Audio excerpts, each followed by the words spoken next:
podiam ser mais rápidos. Porque é que, por exemplo, a Polícia Judiciária, a PSP, a GNR, fazem, já terá oportunidade para comentar, fazem comunicados de forma tão célere, e em relação ao Ministério Público é preciso tanta insistência. E digo-lhe atualmente, é preciso que todos os órgãos de informação peçam uma informação para que finalmente, ao fim de não sei quanto tempo, haja uma clarificação do Ministério Público. Porque Às vezes muito tempo assim? já agora. Pois, e há muitas perguntas que ficam e nunca são respondidas. Mas... Verdade também. Mas estamos a falar naquilo que deve ser, não é? Que deve, quer dizer, as nossas ideias para o ideal. Não? Aquilo, esse modelo de ver alguém logo faz parte da própria preparação as estruturas estão organizadas para logo haver alguém que sabe, que conhece e que explica. Eu acho que isso é um caminho quase que a trilhar, tem que ser. Porque a questão mesmo por exemplo, uma coisa que se tentou fazer e fez-se em algumas, mas que devia ser uma prática comum entre nós. Sabe-se que há determinado processo, que é um processo mediático, ou que, não sendo mediático, vai ter determinada repercussão pública, ou, havendo uma política da instituição, até um processo que a própria instituição quer que seja conhecido. Porque também temos que ter essa perspectiva de uma reflexão sobre qual é a nossa política de comunicação e o que é que nós queremos que seja falado, ou queremos no sentido que achamos que é importante para... E se nós sabemos, se há estou a falar de uma acusação, mas podemos falar de outro despacho qualquer que seja um despacho importante. Até, por exemplo, as medidas de coação. Se nós sabemos que o despacho vai ser emitido e assinado no dia X e vai ser notificado naquele dia, a maior parte dos processos faria parte até quase que uns estão a fazer a acusação simultaneamente, a comunicação devia estar pronta. Portanto, quando sai o despacho que é importante, deve estar cá fora o comunicado ao mesmo tempo ou imediatamente a seguir. E isso é uma capacidade de antecipação e de preparação da decisão e de explicação. É o caminho que nós temos que fazer, mas isso é importante, porque também tem precisamente essa demora. A questão da relação comunicacional, não é comunicacional, é relativamente à comunicação dos factos, entre o Ministério Público e as polícias, também tem que ser trabalhado em conjunto, obviamente, com os órgãos de polícia criminal. Porque temos que estabelecer aqui, na minha perspectiva, os responsáveis das diversas instituições, Ministério Público e órgãos de polícia criminal, ou até outros órgãos com que se esteja a trabalhar no momento, estruturas, têm que também decidir, relativamente aos casos importantes, qual é a política de comunicação que vão ter. Ou seja, porque aos olhos da opinião pública, há às vezes dá a ideia que todas as instituições envolvidas querem, primeiro, quem é a primeira a pôr cá o comunicado fora, segundo, que não estão a trabalhar umas com as outras e até estão a trabalhar em casos distintos. Há necessidade aqui de fazer uma articulação também, porque o Ministério Público é o titular do processo e, portanto, se há um determinado processo, temos que admitir o comunicado dos órgãos de polícia criminal, que eu acho que, e compreendo, porque os órgãos de polícia criminal também são instituições, também têm a sua política de comunicação e também têm a necessidade de serem reconhecidos pelo trabalho que estão a fazer. E, portanto, isso leva, mas há momentos chaves de determinado tipo de informação que tem que ser articulada. Nem que seja até na linguagem. Isto não estou a divulgar nada que seja segredo de justiça. Mas houve momentos em que, articulando com o Sr. Diretor Nacional da Polícia Judiciária, às vezes até saíam 2 comunicados, mas saíam organizadamente, embora a minha perspectiva devia ser só um. nem que fosse assinado ao reconhecimento pelo Ministério Público e pela Polícia Judiciária ou pela PSP, fosse o caso que fosse. Mas até às vezes na linguagem. Eu muitas vezes dizia, porque a linguagem dos comunicados também é uma linguagem que obviamente tem técnicas e também tem que ser apreendidas e tem que ser coisas tão simples como essa. Eu lutava muito em termos internos. A mim parece-me incorreto em termos de apreensão pelo público. Dizermos que o Departamento Central de Investigação Penal acusou. Não, o Departamento não acusa nada, quem acusa é o Ministério Público. E, portanto, eu dizia sempre assim, o Ministério Público titular, o Ministério Público pode ser o Ministério Público do DCA, o Ministério Público da comarca, o Ministério Público, mas a palavra é o Ministério Público. É o Ministério Público que está, e isso é importante para as pessoas aprenderem. É o Ministério Público, não é o Procurador X da Procuradoria, não sei o quê, não é o DIAP Distrital do Porto, não é o DIAP Distrital de Coimbra, depois na notícia. Que é para classificar, para dizer onde é que está e tudo bem. Mas em termos de comunicação, o que é importante é o Ministério Público que acusou. Mas devo dizer que a marca MP já é reconhecível. Qualquer pessoa já sabe o que é o MP. Mas estamos a falar em políticas de comunicação. Eu não estou a dizer que... Sim, mas isso funcionou. Quer dizer, as pessoas... Pois, eu acho que funcionou um bocadinho, pronto. Agora, não só por isso, não só mas estamos a falar agora da comunicação. E com os polícias, há necessidade realmente aqui de ter, porque, por exemplo, muitas vezes aparece aos olhos da opinião pública quem está a investigar, mas quem defende que o determinado caso deve ser acusado é o órgão de polícia criminal, que põe um comunicado cá fora a dizer terminou o inquérito. E propôs a acusação. A Polícia Judiciária, a PSP, terminou a investigação e propôs a acusação. O inquérito, a Polícia Judiciária deteve. Com proposta de acusação. A Polícia Judiciária, temos que ter aqui algum rigor no sentido de que, e como eu dizia na brincadeira, isto há espaço para todos, e estamos todos a lutar no mesmo sentido. Há aqui muito trabalho a fazer, isto para lhe dizer... Também internamente, não é? Quer dizer, internamente também, porque os colegas do Ministério Público estão, principalmente os responsáveis hierárquicos nos diversos departamentos, nas comarcas, sentem o que é que acontece atualmente, e acontecia há uns anos, quando socorrem-se do gabinete de imprensa da PGR, e bem, mas com certeza poderíamos ter aqui um conjunto de procedimentos mais e até ter alguma formação de elementos em cada uma das comarcas e há muitos que já fazem as notícias, que põem no portal, mas que fizessem ainda de uma forma organizada e coerente, fossem os polos da comunicação nas comarcas relativamente a determinado tipo de assuntos. Depois tem que haver aquela sensibilidade. Há assuntos, há temas e inquéritos que, mesmo que sejam locais, têm que ser porque deve ser a Procuradoria já lá assumir. Isto é outra questão. Agora, há outra vertente que é a questão que estava a referir da informação e do esclarecimento, que também... eu penso que uma maneira, como nós não podemos, um magistrado, por melhor que seja, que esteja no gabinete de imprensa e comunicação da PGR, há muitos assuntos técnicos, relativamente aos quais não terá o conhecimento aprofundado, principalmente não só teórico, como é que se faz, como é que está a acontecer na realidade. E o que é importante é ter uma rede de contactos, quase que uma bolsa, entre aspas, de magistrados que, relativamente a cada um dos assuntos de jurisdições, consigam e tenham de vir esclarecer. Isto para dizer que, para além do porta-voz oficial, por exemplo, se um jornalista tenta perceber como é que está, o que é isso do apadrinhamento civil e como é que está a funcionar, o que é que está a acontecer, eu acho que a estrutura do Ministério Público deve ter uma pessoa com quem esse jornalista possa conversar, o jornalista, e que explique, olha, isto quer dizer isto assim, está aqui, está ali, o que está a acontecer é que há muitos, há poucos, não está a funcionar, tenha esse trabalho, portanto, há todo esse trabalho de informação que também tem que ser trabalhado e tem que ser organizado e há várias formas de o fazer, mas eu acho que o conseguir ter pessoas, sabe, áreas, e de certa forma nós fazíamos isso, olha, peça ao Dr. Rui Cardoso se não se importa falar para esclarecer isto.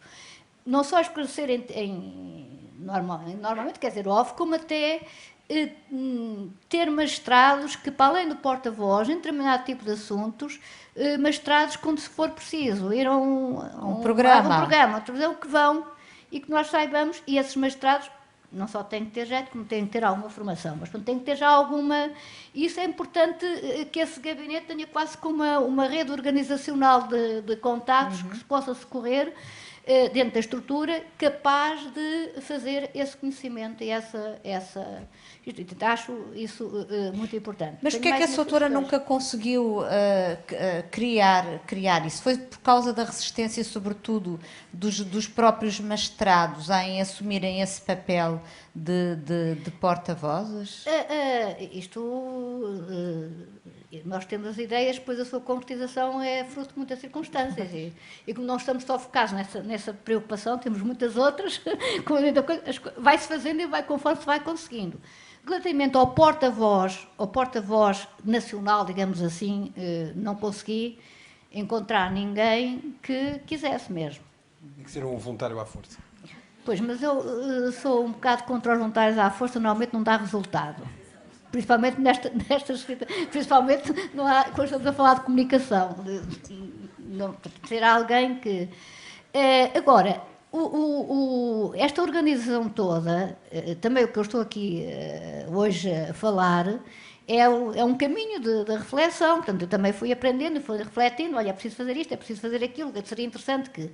Houve coisas que se tentou, por exemplo, a questão de pôr as pessoas, nós queremos fazer, então vamos falar com o colega tal, da comarca tal, e se não se importa falar com o jornalista e tal. Isso fez-se várias vezes, portanto, havia ainda que uma forma inorgânica, digamos assim, havia um conjunto de magistrados que, geralmente a Sandra, mas através que tinha e com quem falava, olha, claro, era eu que dizia, olha, pergunta se será se não se importa de dar esta... Com quem? Muitas vezes, às vezes, os magistrados não queriam dar... Muitas vezes foram ao meu programa, vários. Pois, e tentava-se encontrar, mas mesmo em termos de informações, tentava-se encontrar. Outra questão é a informação sobre processos concretos, que por vezes não se dava tão rapidamente, porque a resposta também não vinha tão rápido. Não estamos a falar de coisas que estão em segredo de justiça, estão em segredo de justiça, mas pode ser alguma coisa, mas aí também exige que haja os canais muito aliados entre o gabinete de imprensa nacional e os magistrados do terreno, digamos assim, não é? E que haja uma rapidez, às vezes os próprios magistrados não conseguem responder tão rapidamente como isso. Nós perguntamos ao magistrado, no tempo procurador, estamos aqui a fazer esta pergunta, o que é que... Portanto, essa comunicação, para depois se dar a comunicação, tem que ser trabalhada, como não se pode dizer tudo, ou pode-se dizer tudo. Pronto. Essa parte também tem que haver aqui uma articulação mais rápida, mas isso tentava-se fazer, eu acho que até estava a funcionar dessa parte das informações sobre os processos.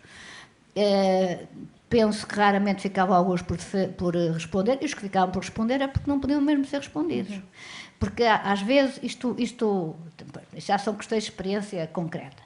Fazem uma pergunta e, às vezes, o melhor é não se responder nada, porque qualquer resposta, sim, não, é uma resposta que pode prejudicar gravemente a investigação que está em curso. Nós dizermos que confirmarmos isto ou não confirmar, um gabinete de imprensa oficial não pode dizer não sabemos, não é? Só se for uma coisa que desconhece totalmente. Pode dizer que não é o momento para responder ainda. Mas, de certa forma, dizia-se isso, mas dizer, por exemplo, imagine, há um processo que teve origem numa queixa anónima relativamente a determinado assunto, seja ele qual for. O jornalista sabe até porque muitas vezes quem faz queixas anónimas faz queixas anónimas. Por isso as violações de segredo de justiça às vezes não vêm de muito lado, mas não estamos a falar de violações. Às vezes o jornalista sabe porque recebem as queixas anónimas. Há pessoas que mandam queixas anónimas para os jornais e para o Ministério Público, para toda a gente. Ou então mandam mesmo só para determinado jornal e para do Ministério Público. Veio uma pergunta naquele sentido, veio uma pergunta se existe ou não existe processo. Por vezes, em termos de investigação, o dizer que existe processo ou dizer que não existe processo é prejudicial. Pode estar em curso uma investigação, diligências que, quer dizer, em termos, não sob o nosso ponto de vista, e nós dizermos, confirmamos que existe, ou confirmamos que recebemos, ou dizemos que não confirmamos, não podemos dizer, porque uma coisa... Se dissermos que não, estamos a mentir, não pode ser.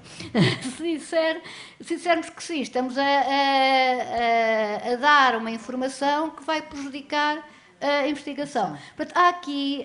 Mas isto são tudo coisas que vão... Há aqui que ser feita no momento, ponderação. Mas são coisas que é tal experiência que temos que ponderar e temos que ver e temos que tentar responder e acertar. Temos que acertar. Rui Gustavo, passava-te agora um bocado a palavra para poderes, enfim, falar um pouco mais sobre as dificuldades concretas que tu sentes como jornalista, trabalhas as questões de justiça, no acesso à informação, que dificuldades sentes, sobretudo, obviamente, no relacionamento com o Ministério Público? Bom, a principal dificuldade é muitas vezes não termos um interlocutor. Portanto, não saber a quem pedir a determinada informação. Outras vezes é aquilo que a doutora disse, às vezes não dá mesmo. Se pedimos para consultar um processo, o processo está em segredo de justiça, não dá. Outras vezes os processos também por regra não estão abrangidos pelo segredo de justiça. E nós, quando pedimos para os consultar, afinal já estão, porque são aqueles os interessantes e não estou a dizer que seja porque nós perguntamos, mas os que queremos saber, muitas vezes são os que estão em segredo de justiça. E uma outra dificuldade, mas aí temos, como eu costumo dizer, temos que ter o telefone de quem sabe explicar, que é conseguir decifrar o que está no processo, que a linguagem muitas vezes é muito árida, é complicada, mas porque, como a doutora disse, é exigível que assim seja, e nós, para não estar, porque não há nenhum jornalista que eu conheça que goste de publicar uma notícia que não está bem, ou que está falsa, ou que está incorreta, ou que não está bem explicada. E muitas vezes é difícil, mas isso faz parte do nosso trabalho. Nós também não podemos estar o tempo todo a choramingar, que não temos ninguém com quem falar. Faz parte do trabalho do jornalista conhecer alguém, ter alguém que lhe possa explicar é assim ou não é assim, para não cometer erros, que é a pior coisa que pode acontecer a um jornalista, porque está a passar uma informação falsa para qualquer jornal, mesmo que não venda muito, vende bastante. Quer dizer, são milhares de pessoas multiplicadas, não é só os que compram, portanto, são muitas pessoas que vendem, e agora com a multiplicação das notícias nas redes sociais, etc. E, portanto, ninguém gosta de dar uma informação falsa ou uma informação incorreta. Mas deixa-me só dizer, quer dizer, essa facilidade que tem num órgão de informação como o Expresso, de ter alguém, de falar com alguém que explica o conteúdo, mas é fácil, pode ser fácil para o Expresso. Não é para fácil. Outros órgãos de informação. Não é fácil. Essa ideia de que existe, que o Expresso, por ser o Expresso, é mais fácil, isso não é verdade. Não, mas tens outros meios que não têm outros órgãos de informação, mais pequenos, os regionais, sim, portanto okay. é importante que a informação, quando chega, de facto, possa ser apreendida por toda a gente, quer dizer, por todo o jornalista. Eu às vezes acho que o Ministério Público tem alguma... não é só o Ministério Público, é a Justiça no geral. Às vezes tem alguma dificuldade em fazer publicidade a si próprios, quer dizer, nós não somos o adversário do Ministério Público, nós estamos aqui contra o Ministério Público. Haver uma acusação, sei lá, vou dar um exemplo idiota, uma rede de tráfico de seres humanos. Se o Ministério Público, com a polícia, consegue desmantelar uma rede de tráfico de seres humanos, qual é a vantagem em manter isso escondido? Em estar ali no processo e só se o procurador conhecer algum jornalista que se lembra, olha, tenho aqui uma história boa para si. Porquê é que o Ministério Público não faz uma boa comunicação desse caso? É mostrar serviço.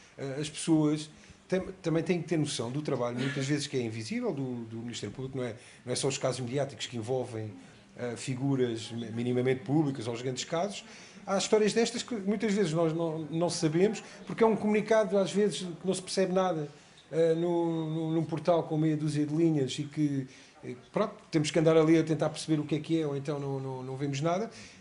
Eu fazendo um paralelismo, por exemplo, eu vejo a PSP, que tem um porta-voz, já agora, eles comunicam muito melhor o serviço que têm para mostrar. É uma vantagem que têm em relação ao Ministério Público e que eu não percebo porque é que o Ministério Público há de estar atrás nesse aspecto. Devia, na minha opinião, melhorar a comunicação que faz, que tem que ser através de nós, porque somos nós que digamos que publicamos ou que damos publicidade ao vosso trabalho, não só aquele que é evidente que se for uma coisa de um tribunal, um julgamento que esteja a decorrer, aí é ir lá e ver e pronto. Agora, acusações, às vezes o trabalho que estava a dizer, esse trabalho invisível na área do ambiente e do direito de família, etc., muitas vezes devia ser publicitado. E lá está, tem que haver uma estratégia.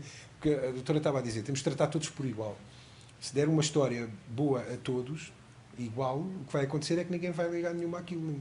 Porque os jornais também vivem dos exclusivos, não é? E a política... Isso é mais delicado. Certo, admito que sim. Isso é mais delicado porque estamos a falar de uma instituição do Estado com determinado tipo de responsabilidade.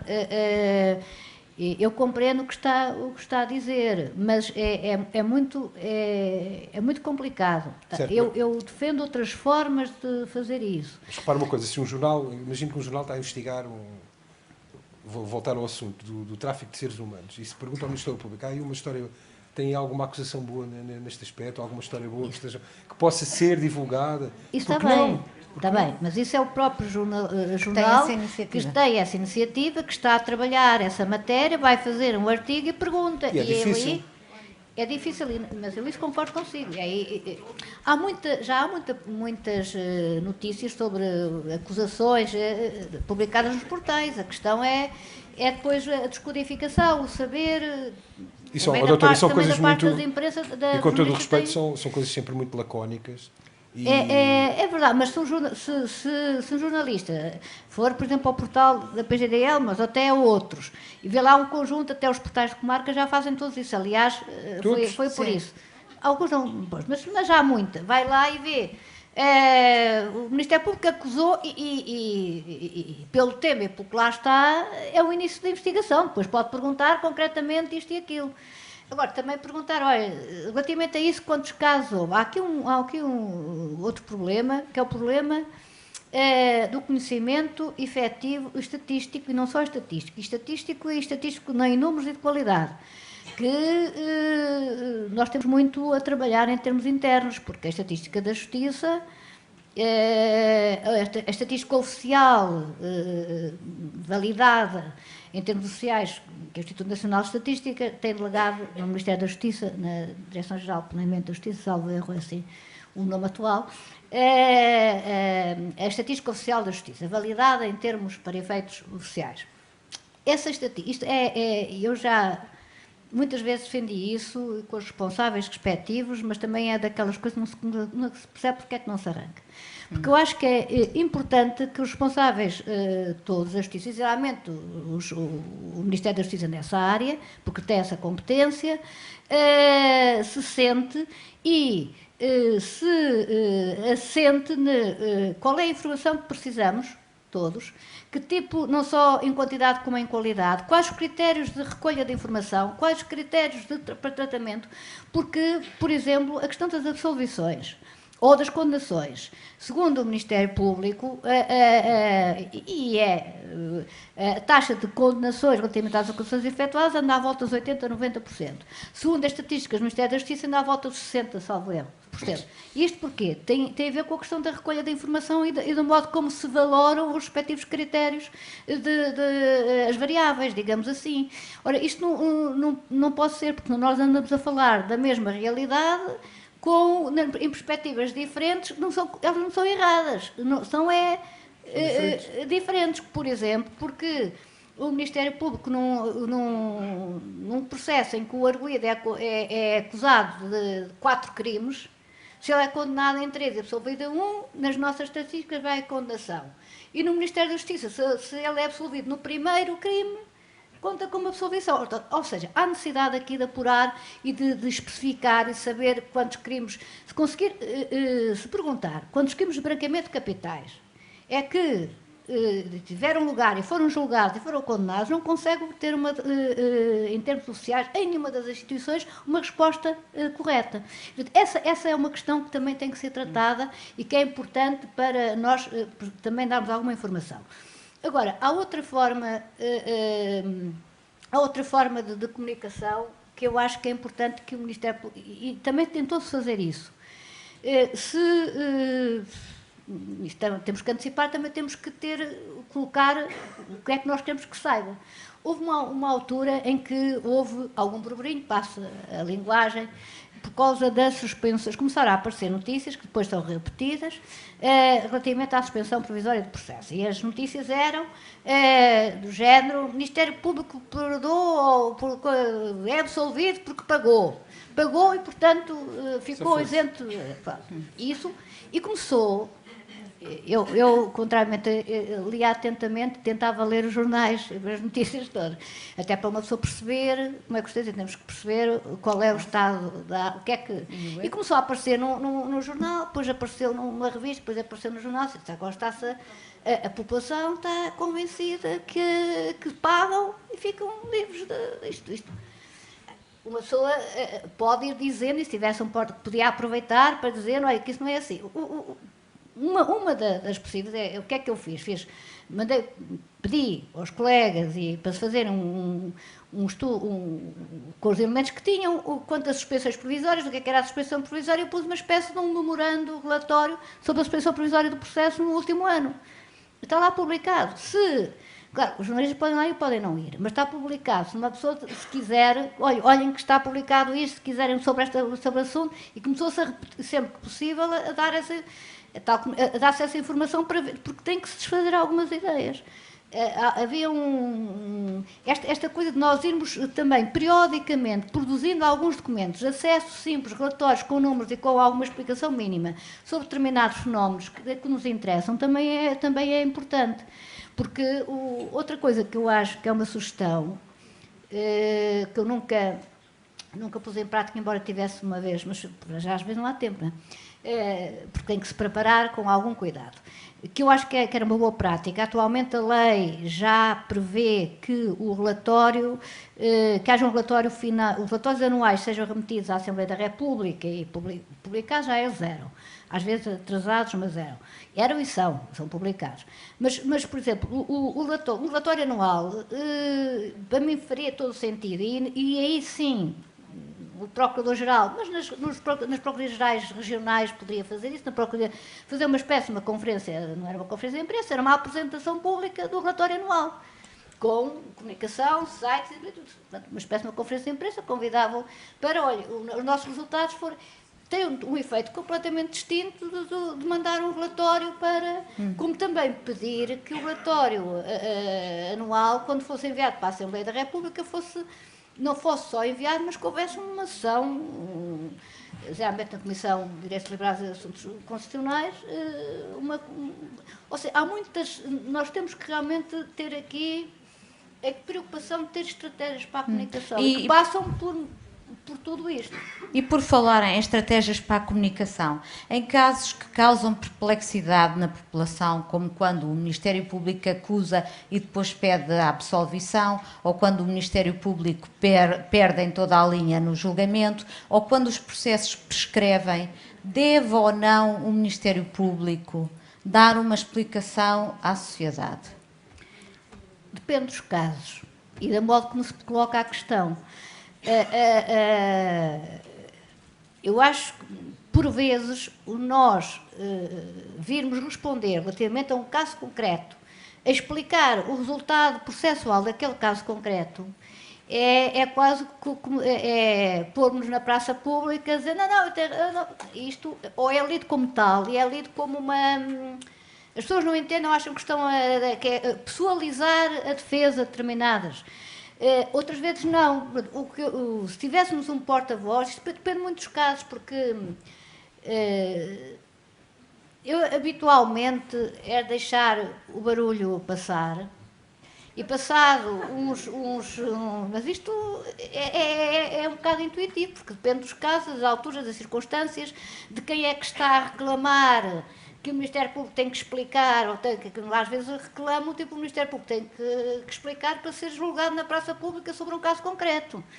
E isso, eu acho que a prestação de contas e a apreciação crítica do trabalho tem que ser feita e o Ministério Público tem que dar a cara por aquilo que faz, mas não vamos julgar no caso concreto, ainda que seja bom dar algumas, mas, ou seja, quando haja deixar serenar e passado, começar a arranjar uma maneira de transmitir, e isso pode ser o Procurador-Geral de uma entrevista, ou um Procurador de coisa, ou uma comunicação, ou então destes pequenos comunicados, de explicação de que o sistema tem, pressupõe que aquilo que os indícios mínimos para acusar não é a mesma coisa que prova em julgamento, que, pronto, dar esse tipo, mas tem que ser uma explicação e deve dá-la de caráter genérico, que abranja, se há 5 ou 6 ou 8, se é uma explicação dada à proposta, um caso concreto,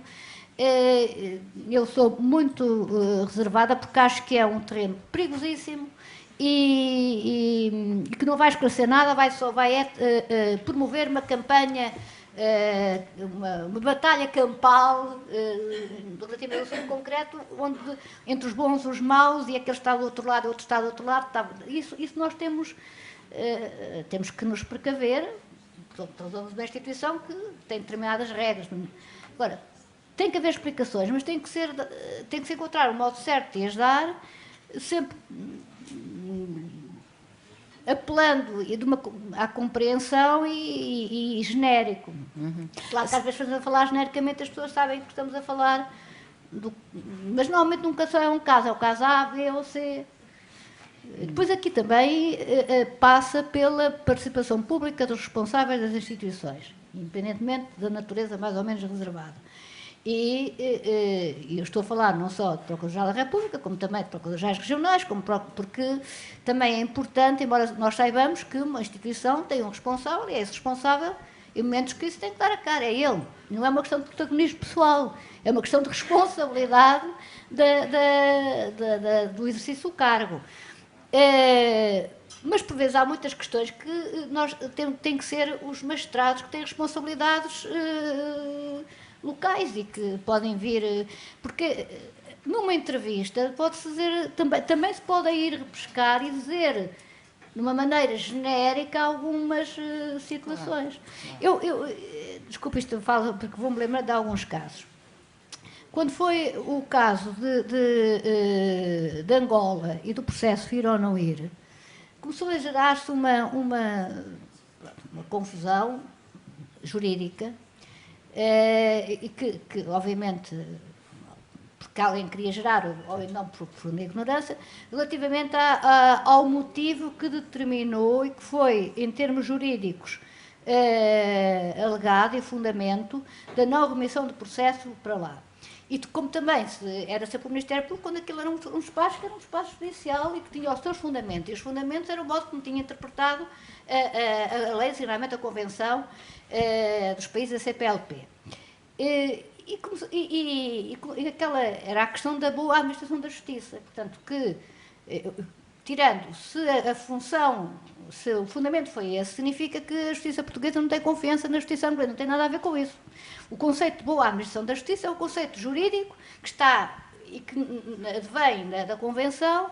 E eu, a certa altura, numa resposta que demos para um jornalista, e depois não sei se fizemos um pequeno comunicado, tentei descodificar isso. O que isto quer dizer é isto assim, sim, não é qualquer valoração, nem é isso que está no fundamento da Convenção, qualquer valoração da qualidade jurídica dos diversos Estados-membros assinantes da Convenção. E isto mas se nós viéssemos a público, pessoalmente, dizer isto, atendendo à delicadeza do caso, gerava-se logo ali uma confusão. Lá tentámos, sem entrar, lá tentámos esclarecer, e houve alguns jornais que pegaram nisso e começaram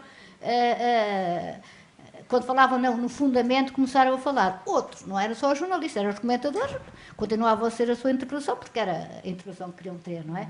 Portanto, isso é outra coisa, temos que estar preparados para o funcionamento da democracia. Não é?